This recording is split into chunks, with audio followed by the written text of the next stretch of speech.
The idea here is, if we just go right to the heart of it, balance is not a destination.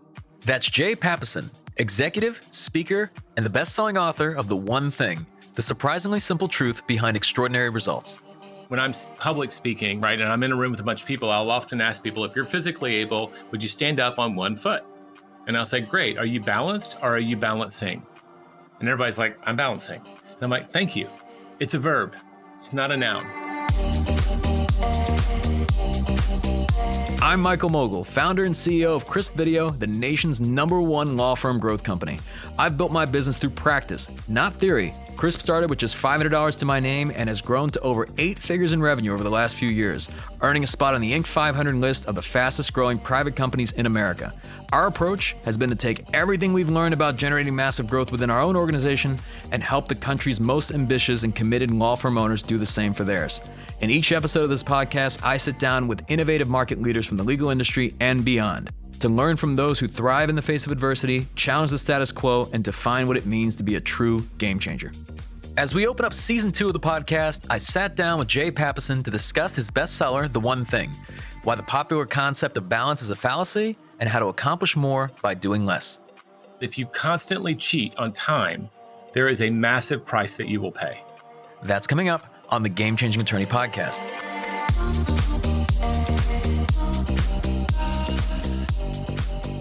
Jay Papasan serves as vice president at Keller Williams Realty, the world's largest real estate company.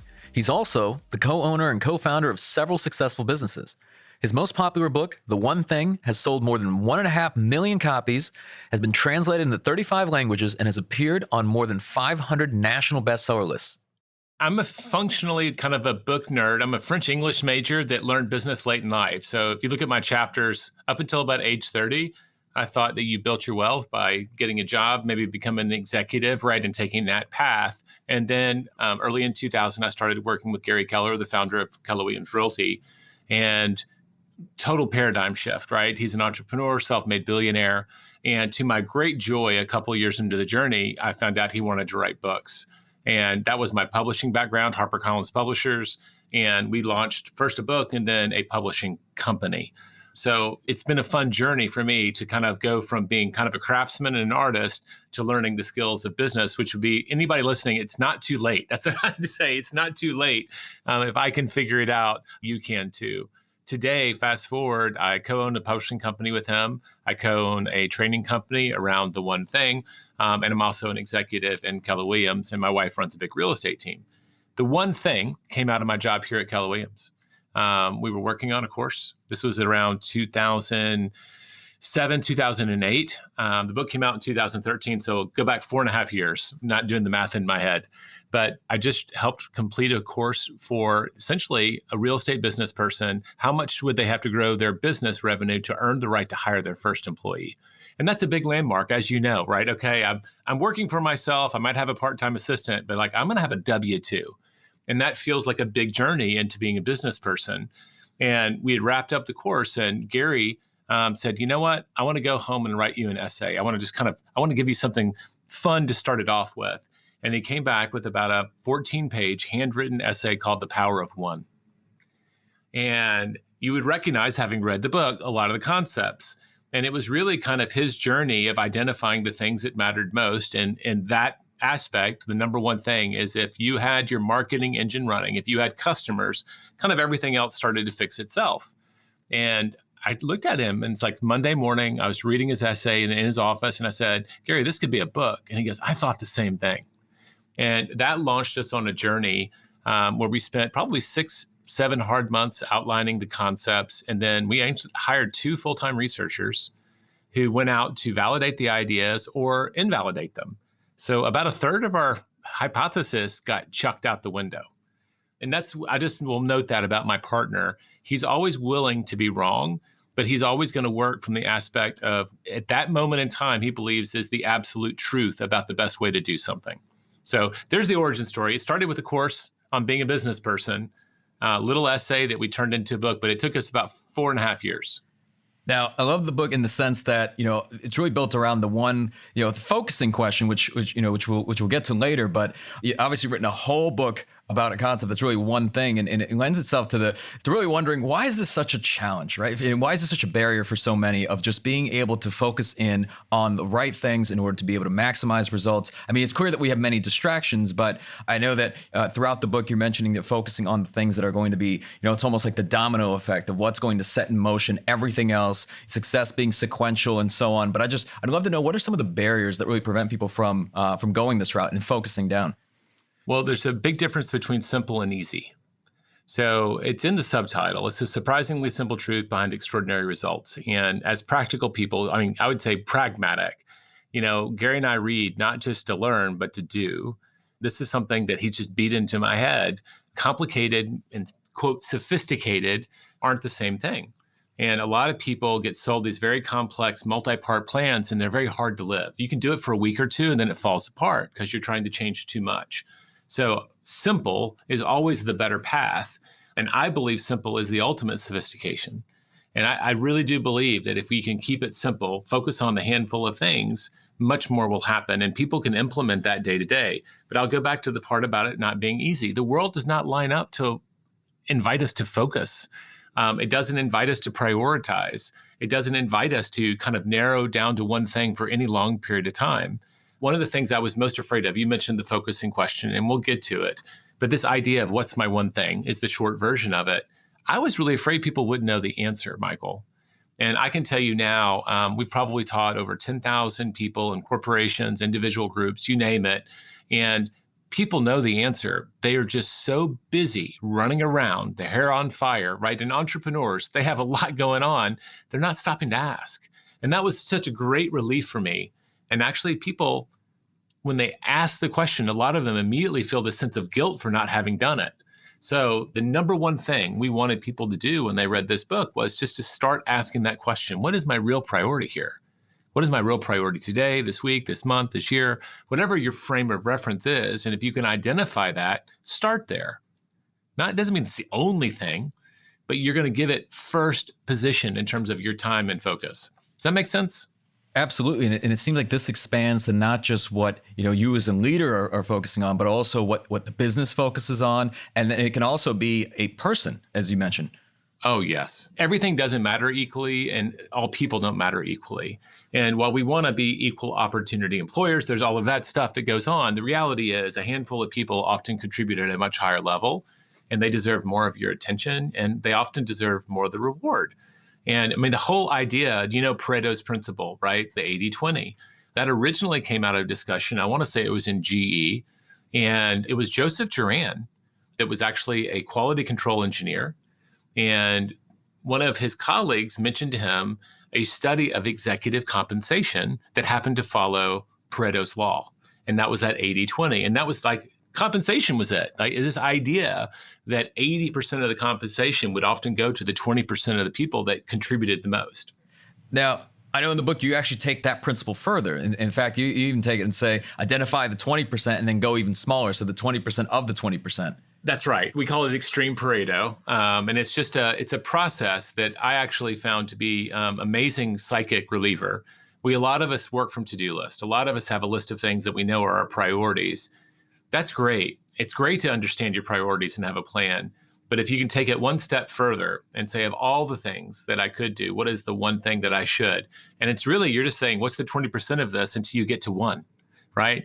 And I've watched people, we do this little exercise and we walk them through it just to usually 2 or 3 turns, and they'll take a list of 25 things that they've remembered they have to do and identified usually no more than 5 things that actually matter. And what's even better, that handful of things that matter, there's a clear number one. And when I look up in the days that I know that I knock out my number one first, I feel kind of righteous, right? Gary's fond of saying really successful people just have a great day before noon. So you get up and you knock out that true number one. And then the rest of the day, you don't have to be quite so disciplined, right? Because that number one thing happened, it creates a lot of energy, right? It kind of dictates a lot of your other priorities, because in doing that thing, a lot of these other dominoes start falling and you have to chase them. So I could go on, but that is kind of the idea. And when I coach people, like someone in my office will say, coach me, how can I be more productive? That's the first place I take them. I want you to start with your to-do list, get a nag timer. I don't care. You don't have more than 5 minutes. I just want you to go, if I only got one thing done today that mattered the most, what would it be? That becomes your new number one, and follow that same process. If I get that done, what's my number two? If I get those done, what's my number three? And you don't really have to go farther than about 4 or 5 because you're not going to do them all. And what happens magically, people do the 1 or 2, and a lot of the other stuff just suddenly doesn't matter at all. That's where the relief comes. I was like, oh, I thought I had all this stuff to do. Only a few things matter. So I'd love to go deeper on that because I know, as you mentioned throughout the book, that activity is often unrelated to productivity. We all know very busy people. And you talked about kind of the difference between like a to-do list and a success list.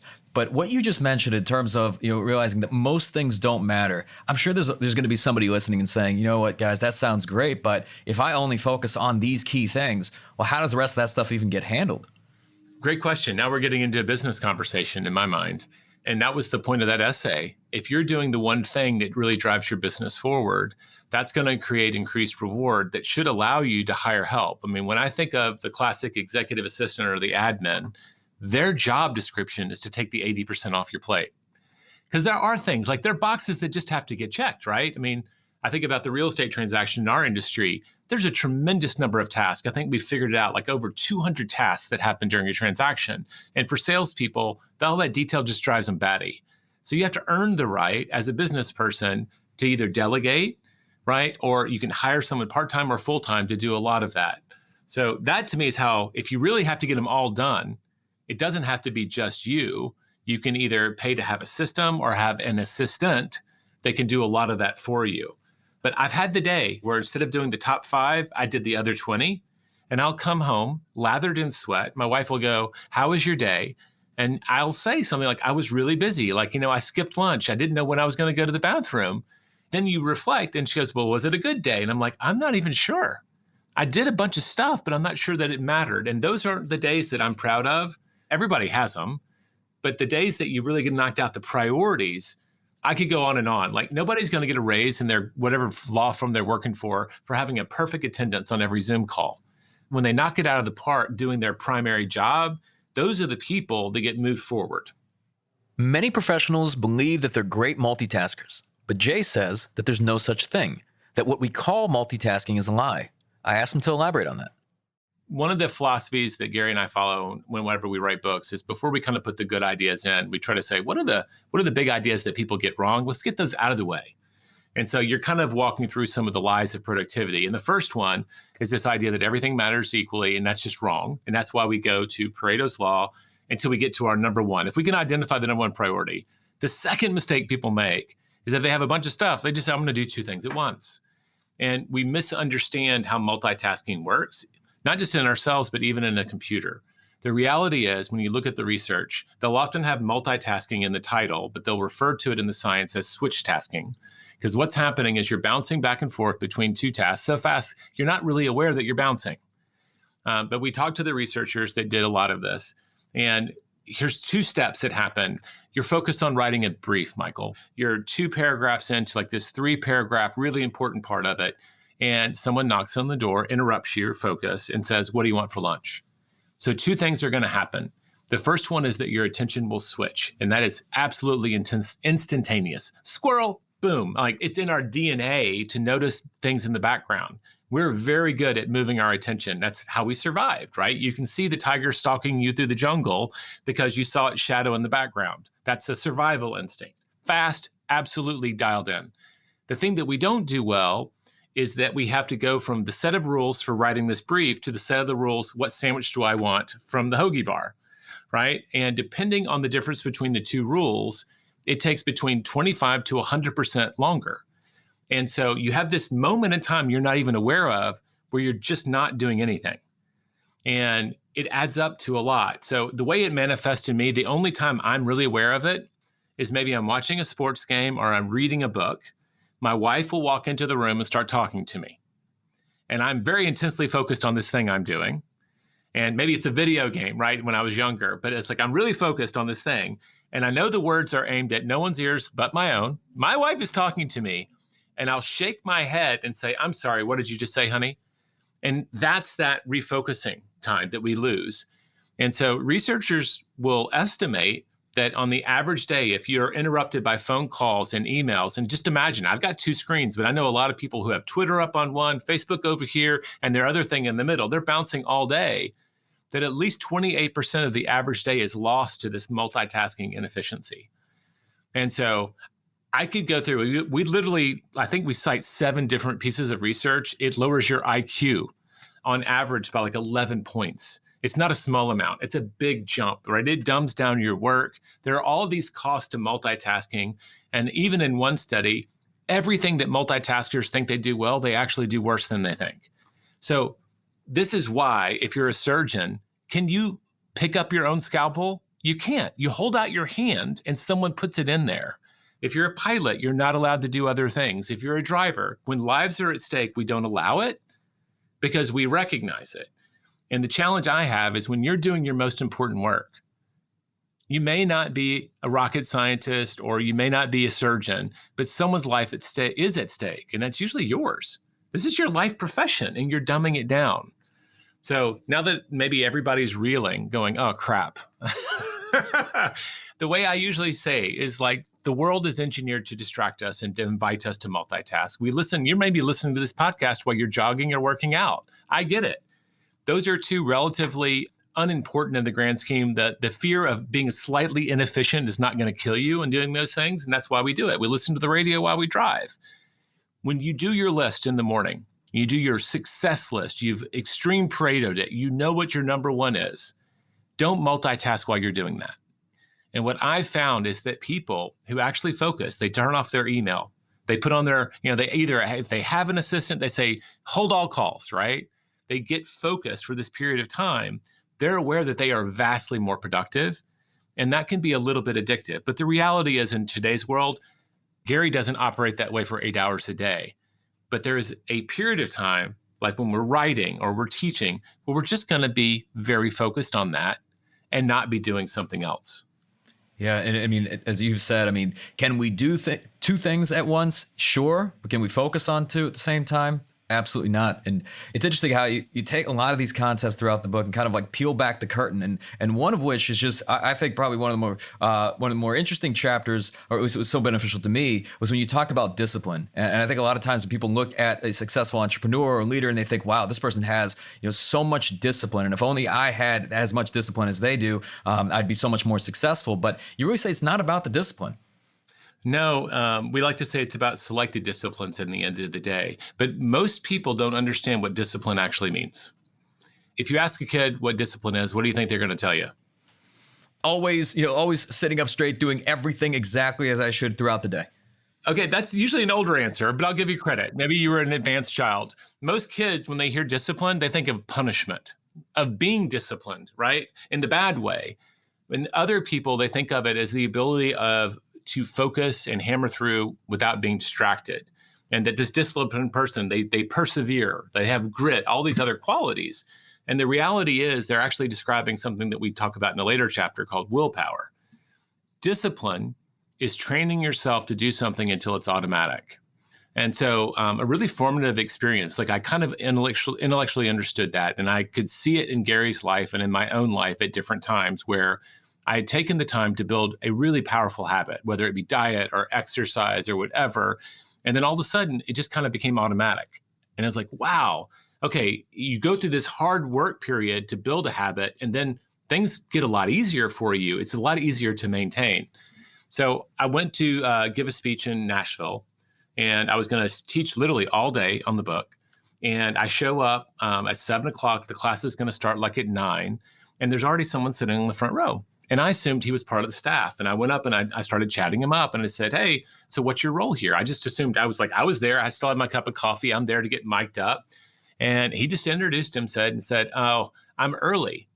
And I'm here actually to hear you speak. And I'm like, dude, like you're like over an hour early. And he goes, yeah, it's a habit. I can't help it. And he said that habit word. And I just kind of, I got my focus. And I said, tell me more about that. He said, it's been over a decade, but for 9 years, I was a Green Beret. And I was trained to show up early and observe before I act. And I just can't shake the habit. So here's something a decade in his past, this need to show up early. And he said it drove his wife crazy. They were always the first people at the movie, the first people at all these places. She hated waiting around, but it was just disciplined into him. And that's what we talk about, a disciplined soldier. They've trained on something until their reaction is automatic. And so we look up at these first couple of productivity issues, these lies, like when you know what your one thing is, like don't multitask. Wouldn't it be really awesome if I knew the number one thing that would make me a successful business person in the field of law? What would my number one thing be? What if I just made that thing a habit so that people like just started to understand, oh, it's 10 o'clock. Michael's doing X, right? You train yourself and then the world gets trained too. And so we dove into this idea of how long does it take to form a habit? And when you read the book, I know you know the answer, Michael, and you clearly you've internalized it. What do most people think? How long do they think it takes to form a habit? Do you know? So I was going to ask you about this because you usually hear it's 30 days or so, but you guys said it's much longer. That's right. I had heard a lot throughout my life. It was 21 days, and occasionally you heard 30. And the 21 days, when you trace that lineage all the way back, there's actually a book called Psycho-Cybernetics that came out in 1974. And it was a book about self-image by a plastic surgeon. And he made a statement in there that he had observed that it took on average 21 days for his patients to become accustomed to their new appearance. And everyone started quoting him on that, saying it took 21 days to form a habit. And it was funny. We start bouncing between all these books, and when we trace them all back to the lineage, it comes from this idea that's not actually related to habits. So there was a group of researchers, and the research happened in 2009 that actually were looking into this, and they were looking for the point of automaticity. I can't say it fast, 3 times fast, you get it. Basically, how long do you have to do something in a row before it becomes is about as automatic or as easy it's going to be? And so the power curve for them, when 95% of the effort went away, they called it a habit. And on average, people doing all kinds of stuff, I'm going to take the habit of doing 8 glasses of water. I'm going to go to yoga every day, whatever it was, didn't matter the habit. The average is about 66 days. And so the lesson to us is that if you really want to commit to forming a habit, it could take 2 to 3 times as long as most people give it to actually get the habit. And that benefit then that serves you lasts so much longer. And there's a danger in 66 days. It's great. We invite people to take 66-day challenges, and by and large, that works. But depending on you and your circumstances and what you're trying to do, it can take longer or shorter. We actually talked to the researchers. They shared like their actual graphs. On the low end, it took 18 days, and on the high end, it took over 250. And I think back, I've got kids. I don't know. I think you've got a 2-year-old. Welcome to the next stage, teaching them to brush their own teeth. It takes years to teach a kid to actually brush their teeth without being told. And they'll lie to you about it. I'm like, did you brush your teeth? Come here, let me smell your breath. And it's like, what? But now as an adult, right? You brush your teeth. You don't think about it. I can stumble in without any coffee or anything, and I can get that job done. And it's completely ingrained in me. Maybe once every 3 years, I'll make it to the car and go, oops. But for the most part, it's absolutely automatic. But it took time and effort. That's what we're talking about. You choose to be disciplined just long enough for the habit to form, and then you don't have to be that, quote, disciplined person. You're training yourself to do these things. And we can geek out on habits. I love James Clear's book, Atomic Habits. There's so much great research that's come out in the last 5 years. But I do think that is, if there's one ingredient to becoming superhuman, it's having the patience to focus on one habit at a time. What are the things that'll truly make me and optimize my performance, my whatever it is? And you don't need a million of them. Like I've interviewed 3 billionaires in the last 5 years. When they add up the things that really add up to their success that they're aware of, it's usually just a handful of things. And they're really boring, but they just do them again and again and again. And they got really good at them. The fundamentals never went out of style. They just got really good at them, and it's just automatic. They don't miss it. It's interesting. I've always felt we're all committed to our existing set of habits. So meaning that you could have good habits, you could also have bad habits, right? 5 o'clock, you could be lined up at the liquor store, or 5 o'clock, you could be on your way to the gym. And I think both are habits. So it's always been fascinating to me, the power of building momentum through habits. I know you mentioned it's very important to be intentional, building one habit at a time. I know people always set New Year's resolutions about how they're going to transform their life personally, professionally, and there's a lot of people in the gym on January 1st, and perhaps not as many January the 30th. But I'd love to get your thoughts in terms of perhaps removing habits, or replacing habits rather. So there's a principle that I'll just touch on. And I think atomic habits, this idea of tiny, right, atomic level, we talk about the smallest domino. And a big part of our training and coaching is trying to get people not to skip ahead, to do the small thing that they can truly commit to building momentum on and then letting momentum take the rest of the way. So I just want to hit on that. It's not about doing a bunch of stuff. It's about picking kind of a keystone thing that launches a behavior. And that does a lot. Now, when I interviewed Gretchen Rubin, she did a book a few years ago called Better Than Before. We nerded out for about a half an hour on all the research that we've been reading. And I'll tell you that it actually takes more effort to unwind a bad habit than it does to form a good one. It's a little surprising, but I lived in Paris and New York for a long time ago, and for a while I was a smoker. And I can tell you that's an addictive drug, but it's a bad habit. And there's just not a lot of pleasure in it. Like a lot of times when we're doing something positive, we want to talk to people about it. We feel like a lot of positive momentum and energy. And we don't always feel that way of, you know what, I'm going to learn to start living within my means. I'm not going to spend more than I earned this month. People don't get a lot of positive momentum around it because they don't feel good about it, might even feel shame. And so they don't get a lot of positive reinforcement. So it is very hard often, but very doable. And one of the hacks you can do is sometimes, can you take a positive behavior to replace the old? And that gets you doing something different, right? Instead of doing this, I'm going to do this. And sometimes people line it up. I'm addicted to watching TV. Well, start watching it on the treadmill. Like, just reward yourself. Go ahead and stream Game of Thrones, but do it while you're walking or on your Peloton, whatever. And you can kind of come up with this weird mix of taking the bad temptations and aligning them with the good behaviors until the good behaviors kick in. We can go like super deep on this stuff and nerd out, but I'll just say, pick one, lean into it, form a habit. And once you kind of figure that DNA out, you're off to the races. People you look up and go, wow, that person is so put together. If you really unwound it all, there's been a journey they've been on, and they have successfully kind of added rituals and behaviors and habits to their lives that adds up to much, much more.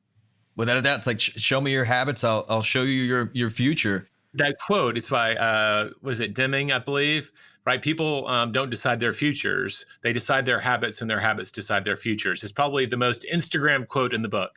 And there's truth to that. You know, you mentioned earlier when you were speaking about discipline that I think a lot of times what people refer to as discipline is actually willpower.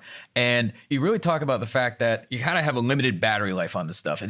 We've had Ben Hardy on the podcast who wrote the book Willpower Doesn't Work. You know, really spoke about the power of like the environment around you and really being able to control that environment. But when you're speaking about willpower, a lot of it's implying that focusing on doing your most important work when your willpower is the strongest.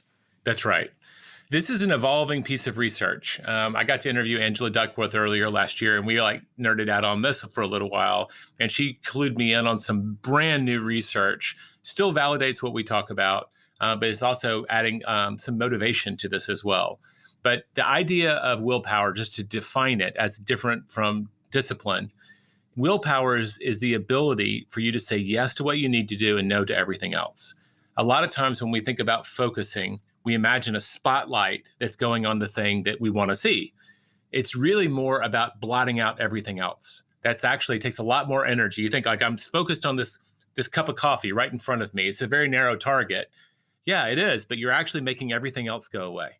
You're ignoring all of this other, the tons of stuff that's coming in, you're ignoring it. So it actually takes a lot of energy to do. And they've measured this.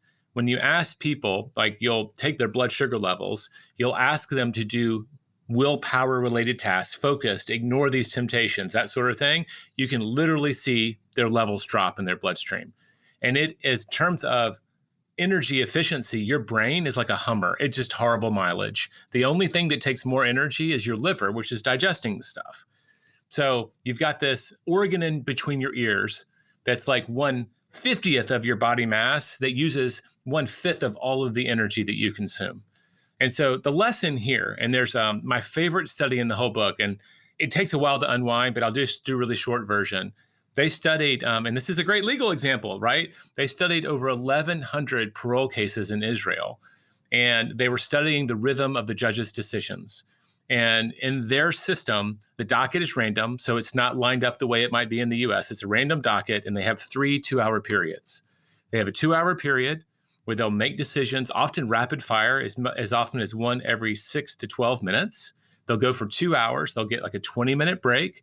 They'll get fed, like I called it a hobbit meal when they described it. It's like sausage, cheese, and some fruit. It's a snack. They'll go for 2 more hours. They'll get a late lunch, and then they finish the day.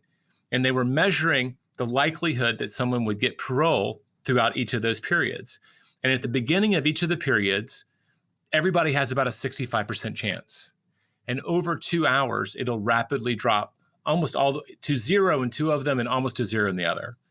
Early in the morning, they tend to have the most decision-making power, because what you realize is when you don't have willpower, it doesn't mean you can't decide. What you do is you go to your default decision. And for a parole judge, it's go back to jail.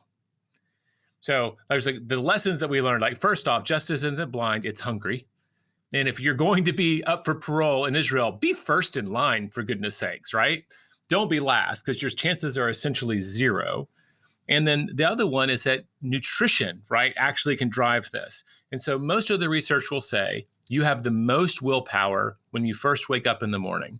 And you study really successful people, they tend to get a lot done before the rest of the world's awake. And there's a couple of things that are at play there. First off, and I'll also say this, there's a lot of larks probably in this industry. There's probably some owls too. Morning is when you get up from a scientific energy standpoint. So if you work the night shift and you get up at 2:00 in the afternoon, that's when you're going to have the most mental energy to say yes to what you said that you're going to do and no to everything else. And over a lifetime, repetitions, the ability to just do it, not even do it well, is going to add up and be exponential over time. And that is one of the secret recipes. Do it in the morning. Do it while there's fewer distractions. If everybody else is asleep, nobody's texting you, calling you, your Slack channel is blank.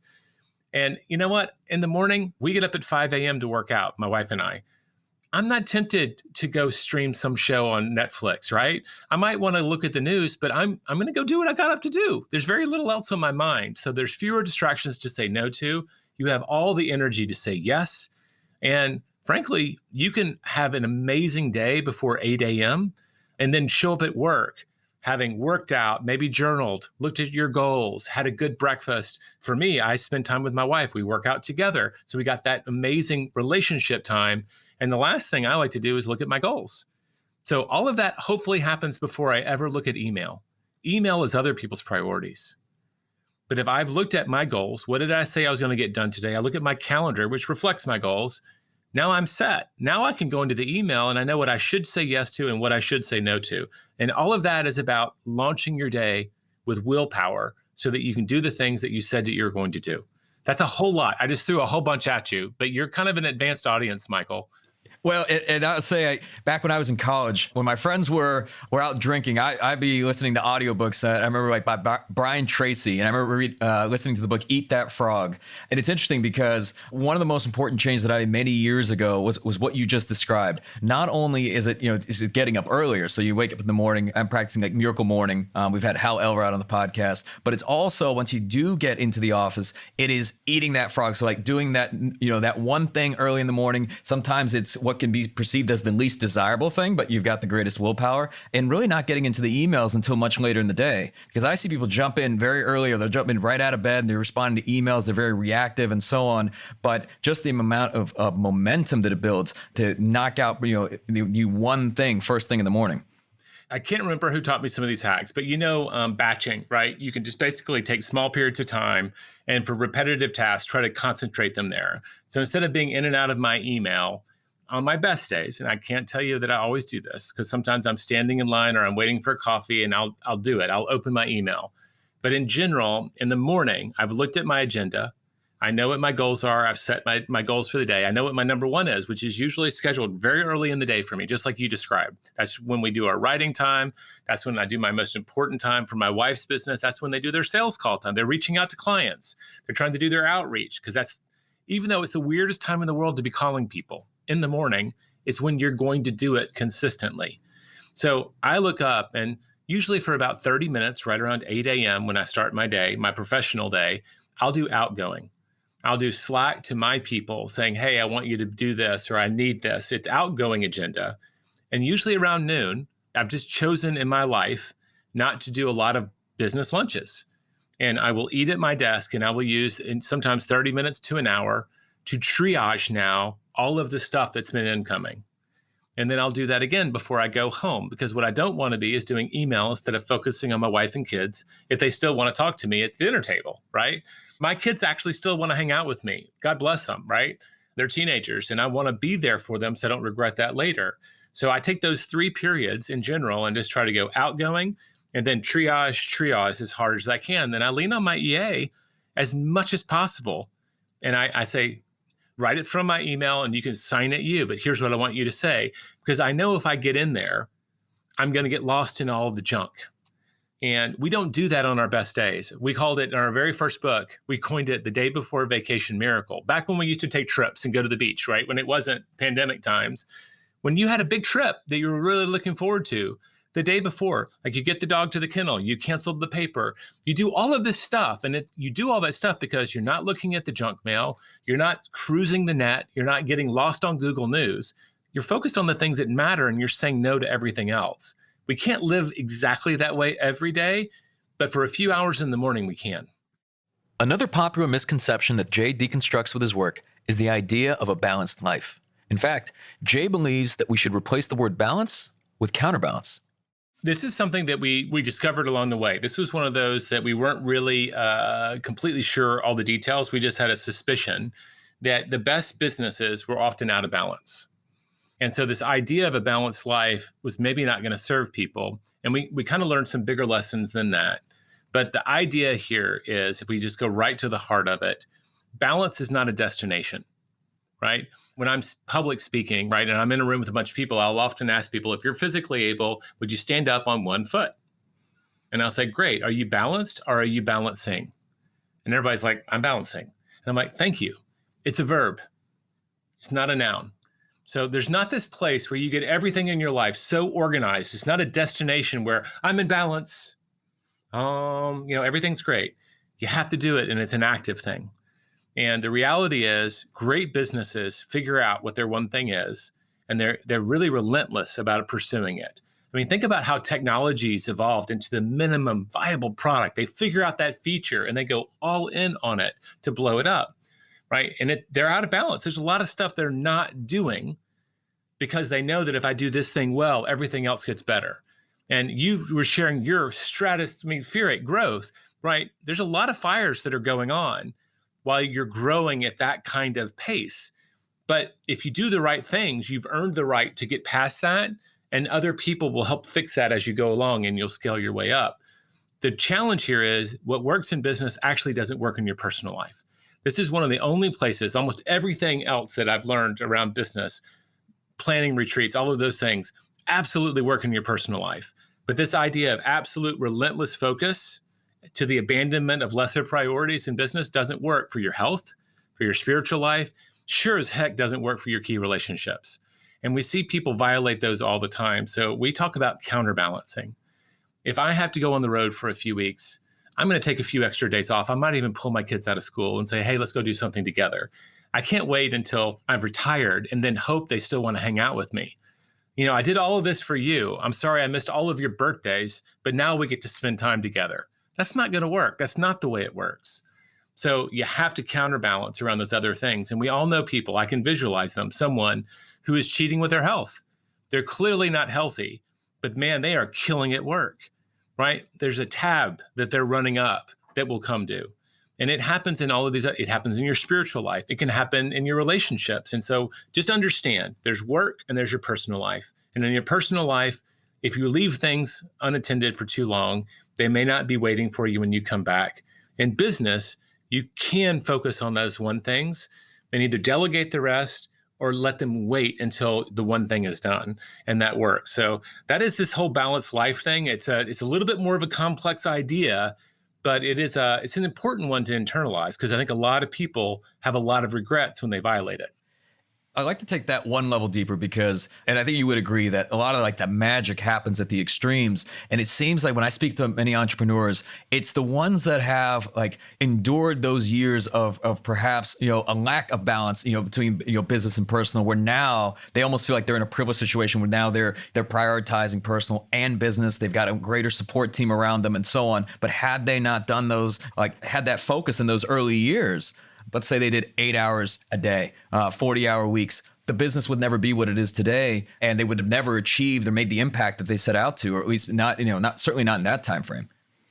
I do believe that there's a lot of energy that can be put in on the front end that, especially in launching a business, right, that you will be very out of balance. And the people who marry entrepreneurs, God bless them, it requires a lot of communication. We've, for 4 years now, facilitated goal-setting retreats primarily around entrepreneurs and their spouses, because a lot of times they just don't know why the journey has to be quite so whiplashy, and it can be very tough. But I do believe in that upfront investment, but the cult of hustle really bothers me. Everybody has $1 per hour, and I work with someone who's a self-made billionaire. He doesn't work that many more hours than I do on average. And it's not about how many hours, it's about what he's putting into the hours. And I will admit, in the very beginning of a business, there's often a lot of hours too. And I can say right now in my job, there's a couple of times a year, we're coming up on one. We have 2 big events every year, and there is weekend time, and there's long hours before those events. And we know that, and we plan for it, and we counterbalance around it. But if you constantly cheat on time, there is a massive price that you will pay. Just be careful. What you said is true, right? That in the beginning of a business, a lot of times we will run some long hours, but there's got to be an end date. There's got to be a time where you just get more effective with what you do, or you have more people doing it, or there is burnout. I mean, there's a lot of burnout and a lot of people just crash and burn.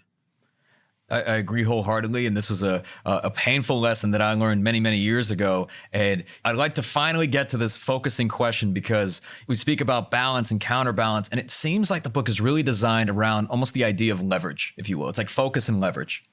Yeah, I mean, that's a big part of we wrote this with business people in mind. That's always Gary's first audience. That's who we work with. That's who we consult with. Primarily, it's going to be a leader or a business owner. And we want people to be the authors of their lives. And so leverage is this idea, it's twofold. If I'm doing the right things, they tend to be the most leveraged activities. They're the things that give me the most output for my input. At the same time, as a business person, at a certain point, if I've done that really well, I've maximized my personal efficiency, I should get some returns. And if I can cap my lifestyle, I can then take those excess returns, reinvest them in the business in form of people. The rate of return on great people is infinite. You get the right people in place and they take so much off of your plate. We teach a thing called the 411. It's where you check in every week and you ask the focusing question. You know what your one thing is. And we have a little priorities check-in with your boss.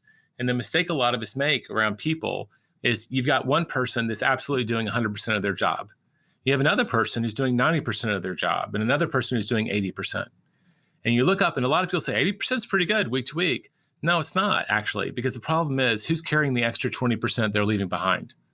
Either it's just not getting done, and every single week the business is getting behind, but more likely the person who was doing 100% or you, the boss, is having to pick up the slack. And they're slowly but surely giving you their job back. So I don't know, like when we do this right, people have the ability to leverage through other people and get maximum return without it always having to come back to them, right? Giving all the energy. I just went down about 3 avenues there, right? So you can pick up any of those threads if you want to, or we can go back to the focusing question that we've teased now for like 40 minutes. I was just going to say, we got people sitting at the edge of their seats wondering, what is this question? What's funny is we did put it in the middle of the book, even though it's maybe the primary idea. It is one of those things that's so simple and maybe obvious that people are like, what, really?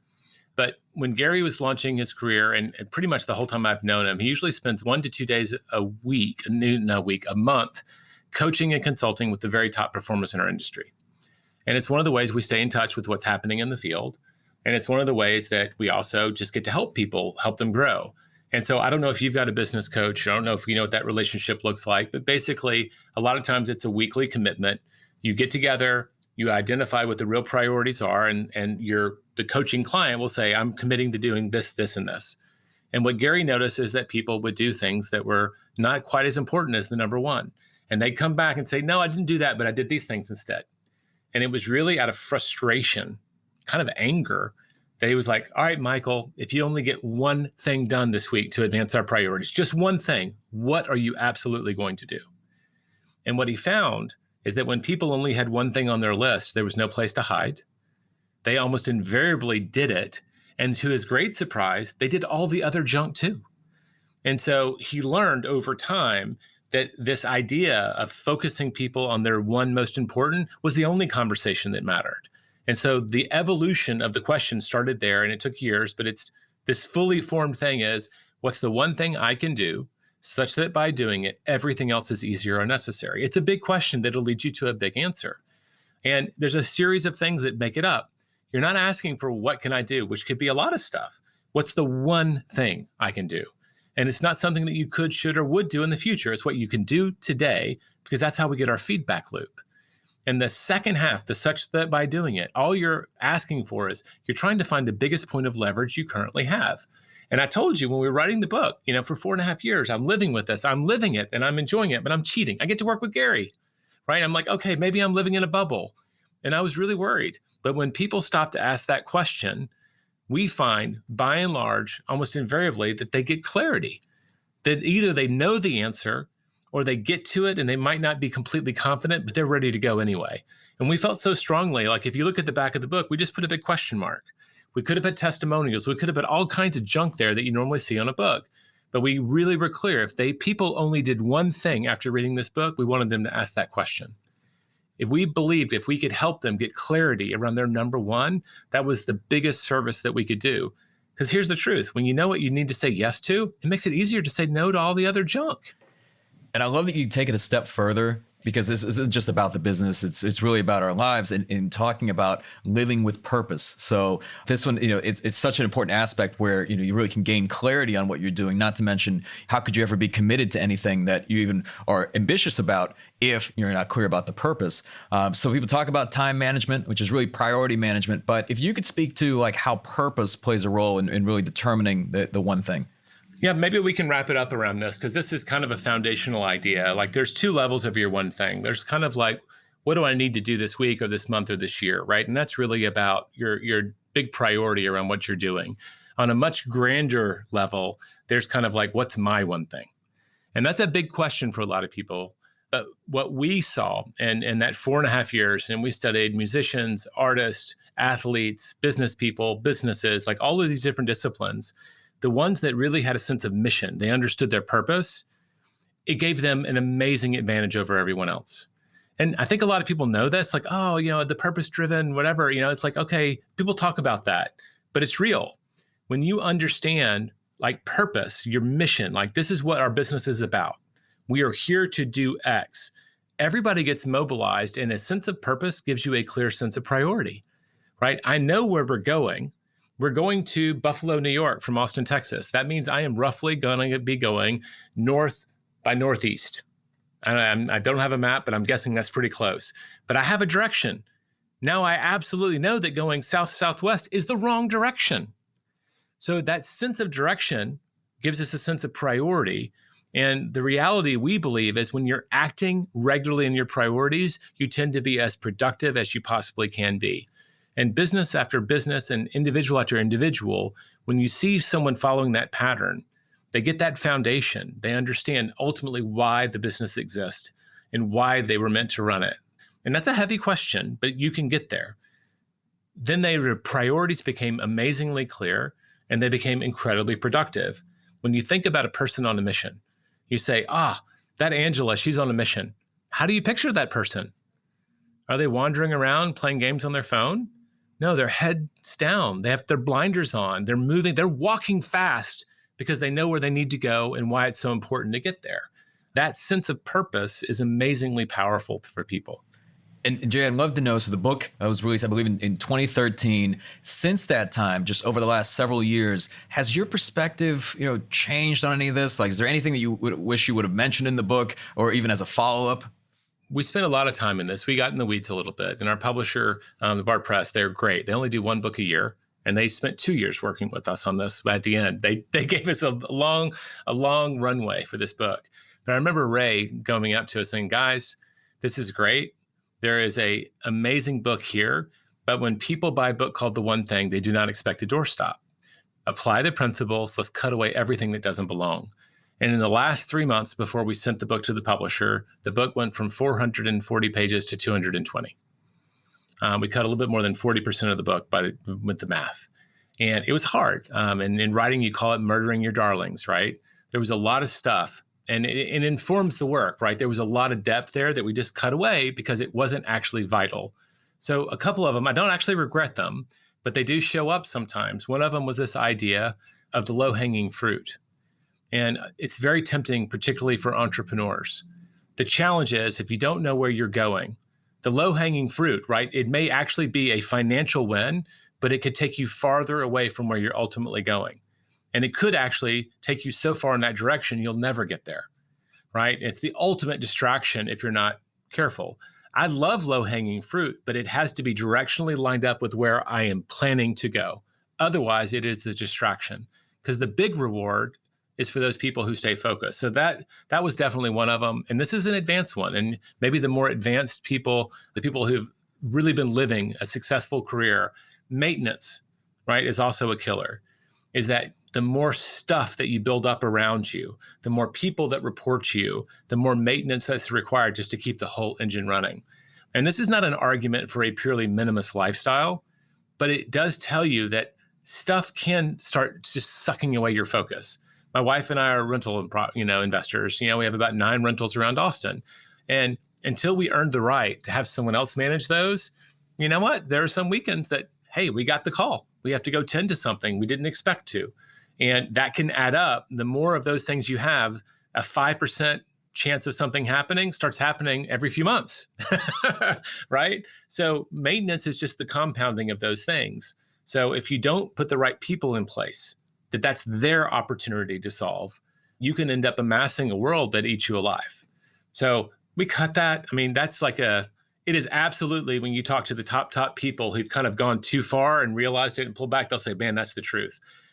I don't know that everybody needed that on the front end. Well, I'm glad you mentioned it on the podcast, because I agree wholeheartedly. I think that anytime a business grows, there's layers of complexity, right? As we hit plateaus, and then you have to go through a wave of simplification to get to that next level.